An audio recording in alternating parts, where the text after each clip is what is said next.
Il était une fois, dans une campagne pauvre mais paisible, une jeune fille de 18 ans nommée Fuong Fuong.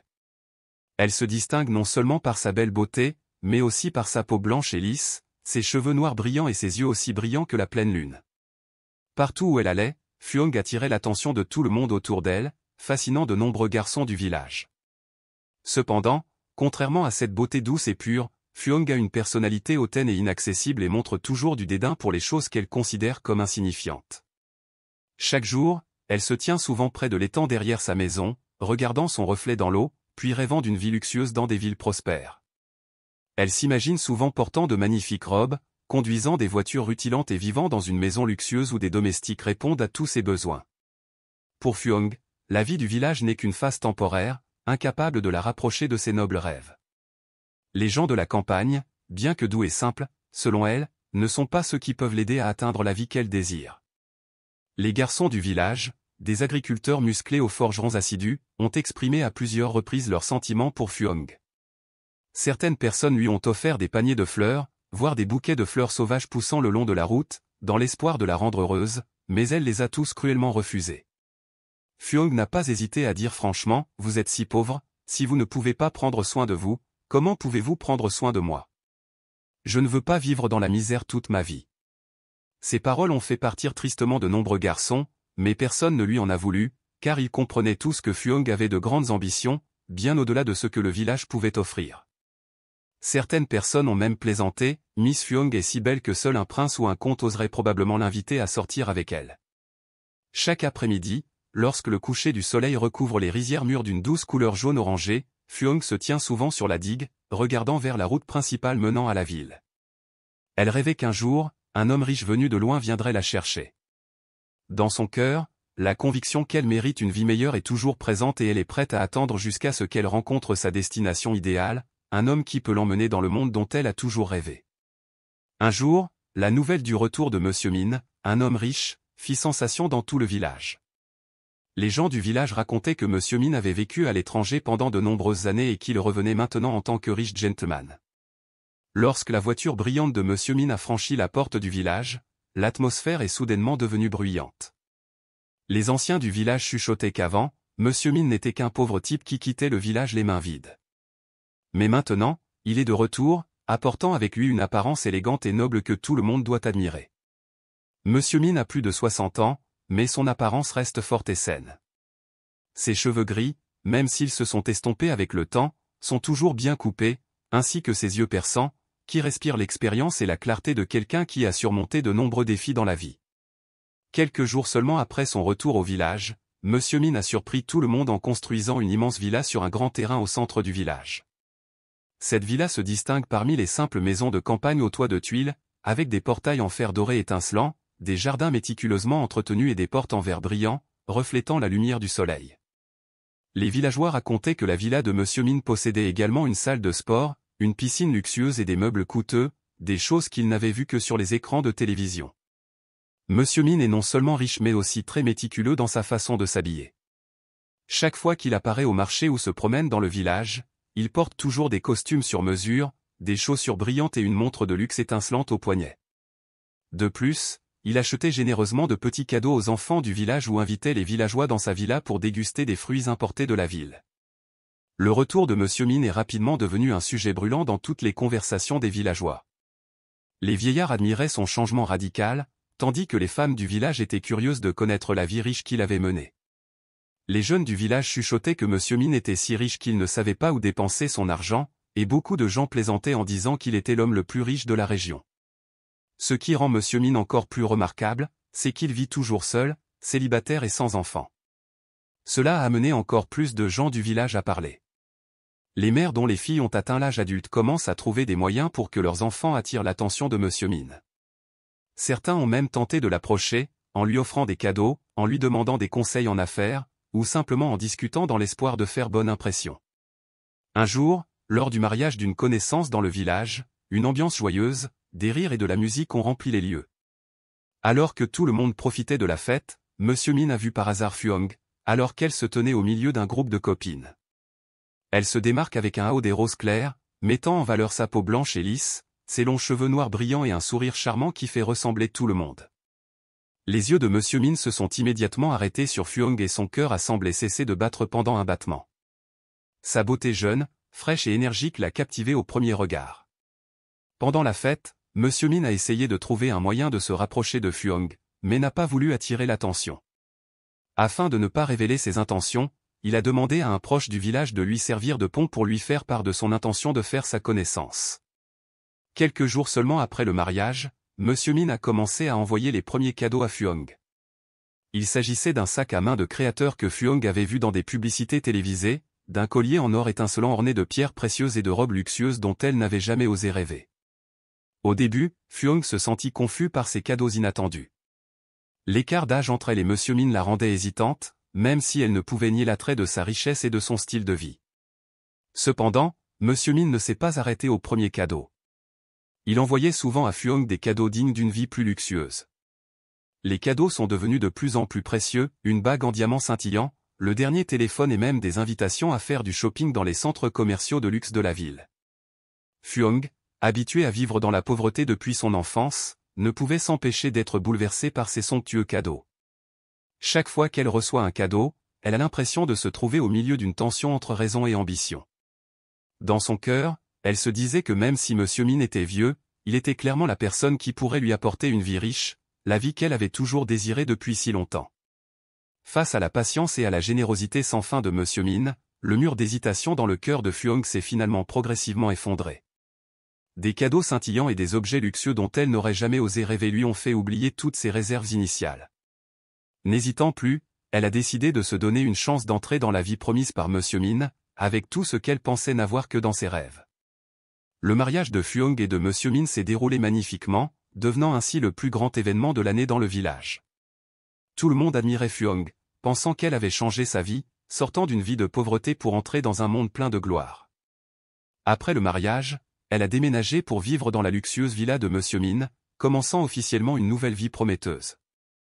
Cependant, la vie d'épouse d'un homme riche n'a duré que quelques semaines et Fuong a commencé à réaliser que son rêve de Fuba n'était pas aussi beau qu'elle l'avait imaginé.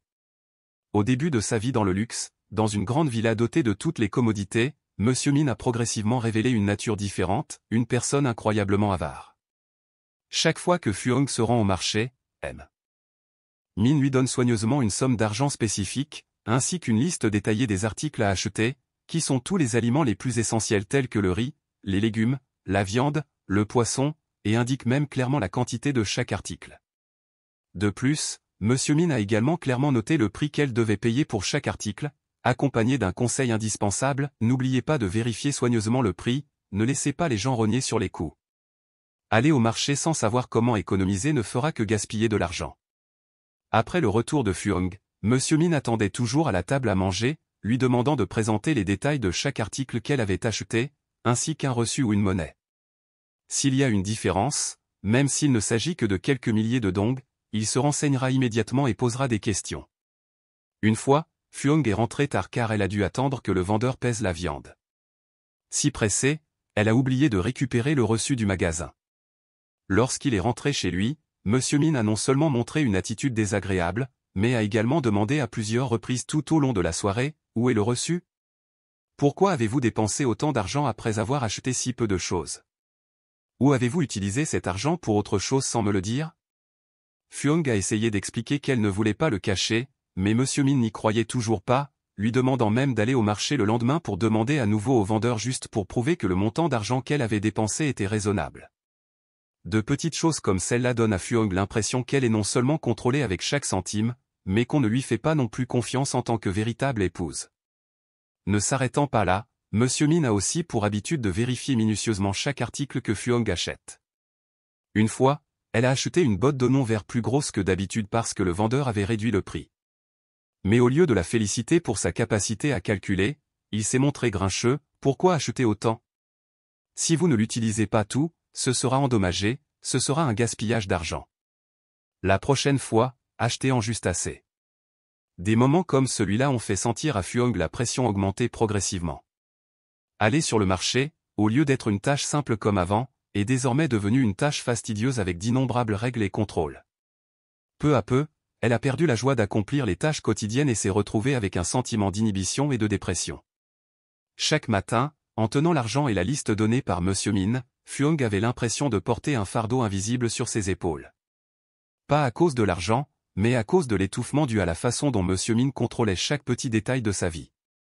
De plus, toutes les dépenses du ménage doivent être approuvées par Monsieur Min. Qu'il s'agisse de petites choses comme l'achat d'une nappe supplémentaire ou le changement de l'ampoule de la cuisine, Monsieur Min a toujours souligné que l'argent ne vient pas naturellement, vous devez tout économiser. Vous n'êtes pas obligé d'acheter ce que vous voulez, cette maison n'est pas un endroit où vous pouvez dépenser sans compter. Fuong avait l'impression d'étouffer, mais elle n'osait pas résister. Un jour, elle a décidé d'acheter elle-même une nouvelle robe à porter lors d'une fête importante avec Monsieur Min, dans l'espoir de paraître gracieuse et digne de son statut. La robe, bien que n'étant pas un article de luxe, était très élégante et bien ajustée, ce qui la rendait encore plus remarquable. Fuong s'est dit qu'elle l'avait fait pour le bien de la réputation de sa famille, voulant montrer du respect à Monsieur Min. Cependant, lorsque Monsieur Min a découvert la nouvelle robe, il s'est immédiatement mis en colère. Sa colère ne s'est pas limitée à critiquer Fuong pour ses dépenses inutiles, mais a également prononcé des mots de reproche sévères. « Pensez-vous que je ne sais pas ce que vous faites ?» Fuong restait silencieuse, un sentiment de déception lui envahissant le cœur, réalisant que la vie dans la luxueuse villa qu'elle pensait être le paradis était en train de devenir une prison, où chacune de ses décisions était étroitement surveillée et contrôlée. Pour qui pensez-vous que vous êtes pour prendre une telle décision par vous-même? Je ne vous permettrai pas de faire des choses indépendantes de ma volonté. Les paroles de Monsieur Min ont donné à Fuong l'impression que le ciel et la terre s'étaient effondrés. Elle ne pouvait pas croire qu'il puisse agir ainsi, la traitant comme une enfant déraisonnable. Et le pire, c'est qu'il lui a demandé de lui rendre la robe immédiatement. Il n'a pas hésité à la traîner jusqu'au magasin, s'est tenu là et a demandé à l'employé de lui rendre l'argent. Cette scène était comme une gifle pour l'estime de soi de Fuong. Elle rougit, gênée, se sentant comme une enfant réprimandée par les regards curieux et sarcastiques de son entourage. Elle ne pouvait que baisser la tête, ravalant silencieusement ses larmes, le cœur plein de douleur et de honte. À partir de ce jour, Fuong n'osa plus rien acheter, même la moindre chose. Mais l'humiliation de rendre la robe ne la lâchait toujours pas. Chaque fois qu'elle s'en souvient, elle se sent comme une enfant réprimandée par ses parents pour ses erreurs, et non comme une épouse respectée dans sa propre maison. Le sentiment d'être humilié et contrôlé dans chaque action a fait perdre progressivement à Fuong sa liberté et sa foi en sa propre vie. Jour après jour, la vie dans la luxueuse villa dont elle rêvait se transforme peu à peu en une cage, où chacune de ses actions est scrutée et contrôlée jusqu'à l'étouffement. Le rêve de devenir une femme puissante et riche n'est plus qu'un lointain fantasme. Les objets coûteux dont elle rêvait autrefois dorment désormais dans le placard, interdits d'utilisation par Monsieur Min au motif qu'ils sont pour des occasions spéciales. Fuong veut avoir une vie libre, mais tout doit passer par son approbation. Lorsqu'elle a voulu acheter un petit cadeau à envoyer à ses parents restés au pays, Monsieur Min a catégoriquement refusé, affirmant que c'était un gaspillage d'argent. Non seulement il contrôle l'argent, mais il contrôle également le temps de Fuong. Chaque jour, elle doit rendre compte en détail de ses activités, qu'il s'agisse d'aller au marché ou de rendre visite aux voisins. Fuong n'est pas autorisé à sortir pour rencontrer des amis ou à participer à des événements sans sa permission. La sensation d'étouffement devenait de plus en plus forte. Fuong se sentait comme une poupée exposée dans une splendide villa, incapable de bouger, incapable de faire quoi que ce soit sans la permission de Monsieur Min. Même si elle vivait dans la richesse, elle n'avait ni liberté ni joie. Chaque jour, elle s'enfonce plus profondément dans un sentiment d'impuissance et de vide, regrettant les décisions qu'elle pensait autrefois être les bonnes. Le rêve de devenir une femme puissante et prospère n'est plus qu'une image fanée et brisée, remplie de déception et d'amertume. Elle réalisa que les objets scintillants à l'extérieur ne pouvaient pas masquer la dureté de la vie à l'intérieur. Cependant, à cette époque, Fuong ne savait toujours pas quoi faire pour échapper au mariage qu'elle pensait autrefois être le chemin vers le paradis. Elle a réalisé que dans cette vie, il y a des choses plus importantes que l'argent et le pouvoir. Mais avec tout ce qui se passait, elle ne voyait pas d'issue. Lorsqu'elle apprit que ses parents à la campagne étaient gravement malades, Fuong ne put rester assise. Elle allait et venait dans la pièce, remplie d'inquiétude. Ses parents, qui ont sacrifié leur vie entière pour l'élever, sont désormais allongés dans un lit d'hôpital, sans assez d'argent pour acheter des médicaments. Après avoir réfléchi un moment, Fuong a décidé de demander de l'aide à Monsieur Min. Pendant le dîner, elle dit avec hésitation. « Mes parents à la campagne sont gravement malades. Je veux leur envoyer de l'argent pour qu'ils puissent acheter des médicaments. Pouvez-vous me donner de l'argent ?» Monsieur Min, qui dînait, a arrêté ses baguettes et a froncé les sourcils. Après quelques secondes de silence, il sourit et répondit froidement. L'argent de cette famille est destiné à prendre soin de nous, pas à vous permettre de le rapporter à la maison pour nourrir le monde entier. Vos grands-parents sont vieux, la maladie est normale. Laissez-les s'en occuper eux-mêmes. Je ne suis pas un sac d'argent que vous pouvez prendre autant que vous le souhaitez. Les paroles froides et sans émotion de Monsieur Min étaient comme des couteaux transperçant le cœur de Fuong. Elle s'étrangla et protesta. Ce sont mes parents, ils m'ont accouché et m'ont élevé.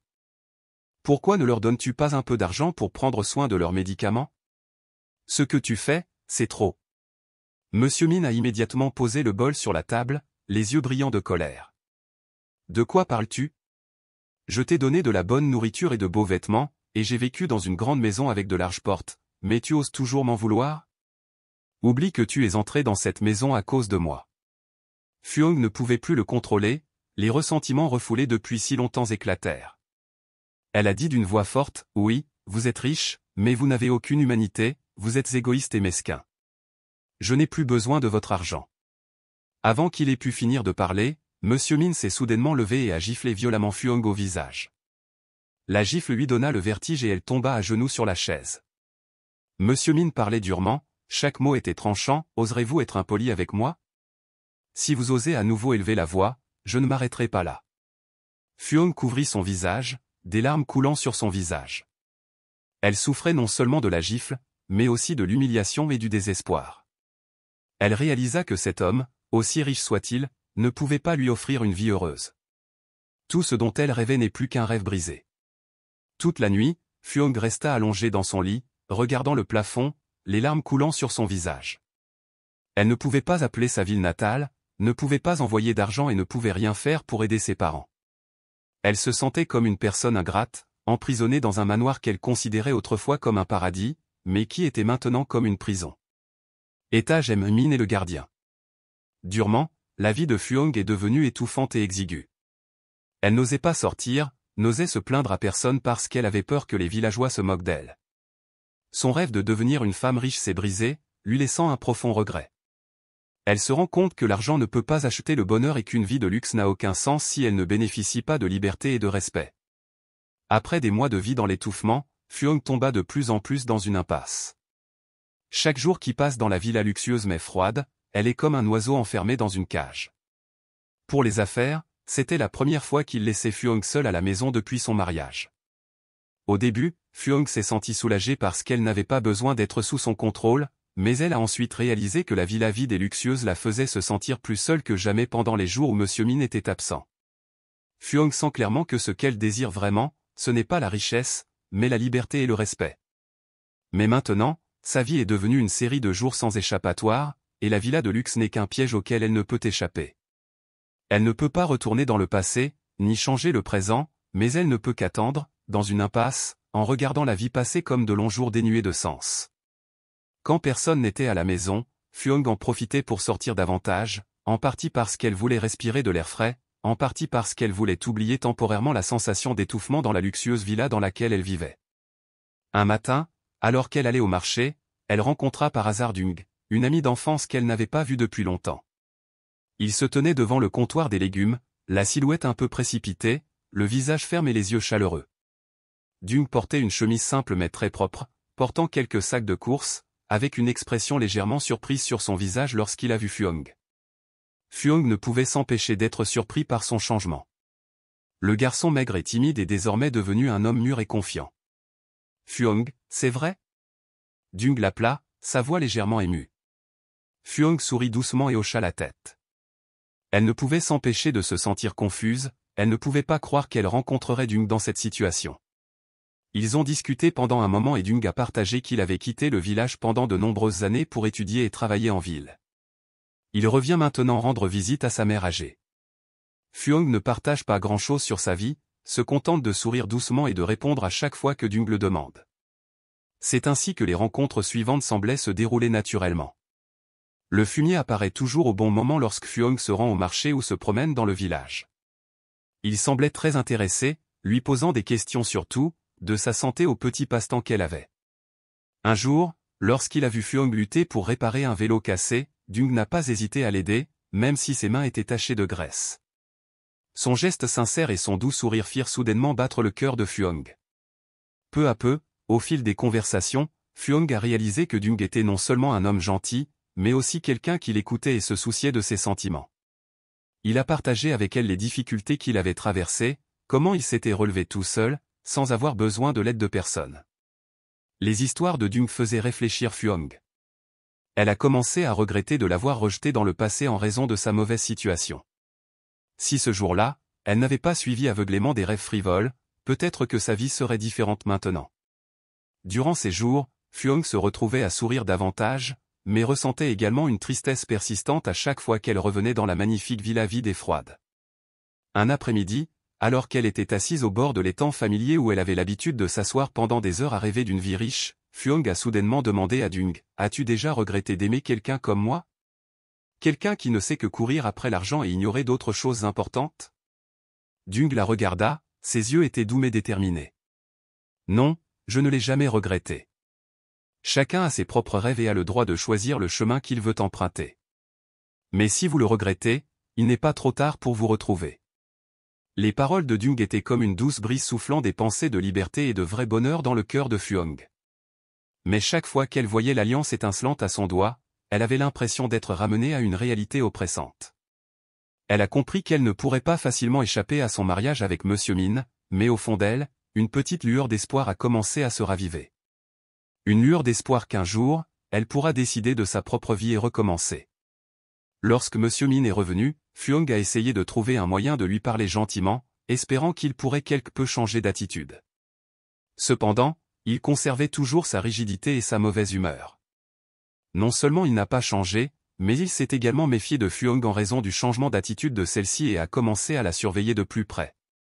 Ce sentiment rend Fuong encore plus désespéré, comme s'il n'y avait aucune issue. Un jour, Monsieur Min a découvert Fuong en train de discuter avec Dung au marché, et sa jalousie s'est enflammée comme une vague féroce. Dès que Fuong est rentré chez elle, Monsieur Min a immédiatement verrouillé la porte et l'a enfermé dans la pièce, ne lui permettant pas de sortir. « Ne pense pas que je ne sais pas à quoi tu penses. Tu es ma femme, tu dois rester dans la maison et ne te cacher de personne, grogna-t-il. Les accusations sans fondement de Monsieur Min et son contrôle strict ont donné à Fuong le sentiment d'être emprisonnée dans une prison invisible. Elle était assise près de la fenêtre, regardant le ciel nocturne sombre, les larmes coulant constamment. Ce n'était pas la vie dont elle avait rêvé, et clairement pas la vie qu'elle voulait continuer à vivre. Après cette nuit, Fuong a déterminé qu'elle ne pouvait plus supporter cette vie. Même si elle savait que quitter Monsieur Min se heurterait à de nombreuses difficultés, la liberté valait plus que tous les somptueux cadeaux qu'il lui avait jamais offerts. Elle a commencé à planifier secrètement son évasion. Fuong a discrètement contacté Dung et lui a parlé de sa situation actuelle. Dung, avec compréhension et sincérité, accepta de l'aider. Il l'a non seulement encouragée, mais lui a également donné des conseils pratiques pour qu'elle puisse s'échapper sans être détectée. Pendant les jours où elle était assignée à résidence, Fuong préparait silencieusement tout ce qui était nécessaire, quelques ensembles de vêtements, de l'argent et des bijoux précieux que Monsieur Min lui avait donnés un jour. Tout devait être soigneusement préparé, et finalement l'occasion s'est présentée tard dans la nuit. Après le dîner, alors que Monsieur Min était ivre et s'endormit, Fuong sortit tranquillement de la pièce, ouvrant soigneusement la porte sans faire de bruit. Son cœur manqua un battement alors qu'elle quittait progressivement la villa. Lorsqu'elle atteignit le portail, elle se retourna pour regarder la maison une dernière fois, se sentant à la fois effrayée et pleine de détermination. Dung attendit dehors, lui prit la main et dit d'une voix douce mais pleine de réconfort, « Allons-y. À partir de maintenant tu n'as plus à avoir peur. » Ils quittèrent le village ensemble, laissant derrière eux les lumières tamisées de la villa luxueuse mais froide. Sur le chemin vers la ville, Fuong se sentit soulagé comme si un énorme fardeau avait été soulagé. À son arrivée, Dung l'a aidé à trouver un logement temporaire et à commencer une nouvelle vie. Il l'a initiée au travail dans un petit café, où Fuong s'est progressivement habituée à être indépendante et à gagner sa propre vie. Même si les premiers jours ont été difficiles, elle se sentait plus heureuse que jamais, car elle pouvait enfin prendre le contrôle de sa vie. Les objets précieux qu'elle avait apportés n'étaient pas destinés à des dépenses frivoles, mais à des moments où ils étaient vraiment nécessaires. Elle a également envoyé silencieusement une partie de l'argent à ses parents, compensant ainsi les moments où elle ne pouvait pas les aider alors qu'elle vivait dans l'ombre de Monsieur Min. Au fil du temps, Phuong s'est progressivement rendu compte que les difficultés auxquelles elle était confrontée n'étaient rien comparées à l'étouffement qu'elle avait enduré pendant si longtemps. Grâce à l'aide et au soutien de Dung, elle s'est progressivement retrouvée et a commencé un nouveau voyage. N'étant plus le rêve d'une vie luxueuse dont elle rêvait autrefois, Phuong a maintenant trouvé une vie simple mais significative et libre, quelque chose dont elle rêvait depuis de nombreuses années. Après avoir découvert que Phuong était partie, Monsieur Min a continué à essayer de la récupérer. Mais Phuong, avec la fermeté qui s'est forgée au fil des années de vie dans l'étouffement et l'obscurité, n'est plus la fille facile à influencer comme avant. Elle a refusé tous ses supplications, menaces et même fausses promesses. Même si Monsieur Min a utilisé tous les moyens pour la faire revenir sur sa décision, Phuong a maintenu sa position. Après de nombreuses années passées dans une villa luxueuse mais froide, Monsieur Min est finalement devenu une leçon précieuse pour son entourage sur le prix à payer lorsqu'on vit dans l'égoïsme et le patriarcat.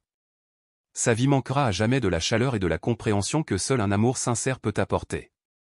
Quant à Phuong, après avoir échappé à un mariage étouffant, elle a courageusement recommencé. Les premiers jours dans la nouvelle ville n'ont pas été faciles. Phuong doit apprendre à vivre de manière indépendante, depuis la gestion de ses finances jusqu'à la recherche d'un emploi convenable. Tout est un défi pour elle, mais elle a toujours Dung à ses côtés, qui non seulement la soutient physiquement mais l'encourage aussi mentalement lorsqu'elle rencontre des difficultés. Dung est toujours la personne qui se tient silencieusement derrière elle, l'aidant pour des choses simples comme trouver des motels bon marché, lui donner des conseils sur la façon d'économiser de l'argent, ou même préparer des repas simples mais aimants lorsqu'elle est trop fatiguée après le travail. Chaque fois que Phuong hésitait, il l'encourageait gentiment, « Tant que tu persévéreras, tout ira mieux. Je crois en toi, Phuong. » Les mots d'encouragement de Dung étaient non seulement réconfortants, mais aussi une grande motivation pour l'aider à traverser chaque journée difficile. Peu à peu, Phuong a non seulement repris confiance en elle, mais a également appris à apprécier les valeurs simples de la vie.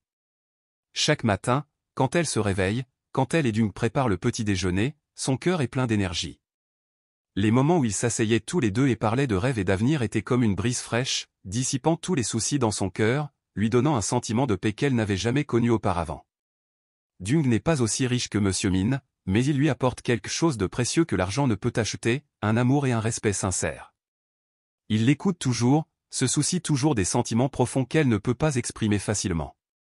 Un jour, alors que Phuong confiait qu'elle regrettait de perdre autant de temps à poursuivre des rêves frivoles, Dung sourit gentiment et dit, « Le passé est pour apprendre, pas pour regretter. Ce qui est important, c'est le présent et l'avenir que nous construisons ensemble. » Les paroles de Dung étaient comme un baume pour apaiser son âme, soulageant et rassurant Phuong. L'amour entre eux devient de plus en plus profond, non seulement à travers des conversations mais aussi à travers des partages silencieux et des actions petites mais significatives. Au fil des jours, même si la vie manque encore, Phuong et Dung trouvent toujours de la joie dans les choses simples.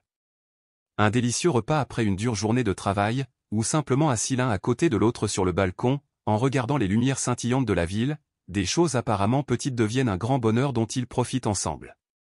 Un jour, alors que Dung tenait à la main un petit bouquet de fleurs et une simple bague, il s'agenouilla devant Phuong et dit, « Je ne promets pas de te donner une vie riche, mais je promets d'être toujours à tes côtés, de prendre soin de toi et de t'aimer de tout ce que j'ai. Acceptes-tu d'être ma femme ?» Phuong était si émue qu'elle fondit en larmes. Elle hocha la tête en larmes, reçut la bague et serra Dung dans ses bras.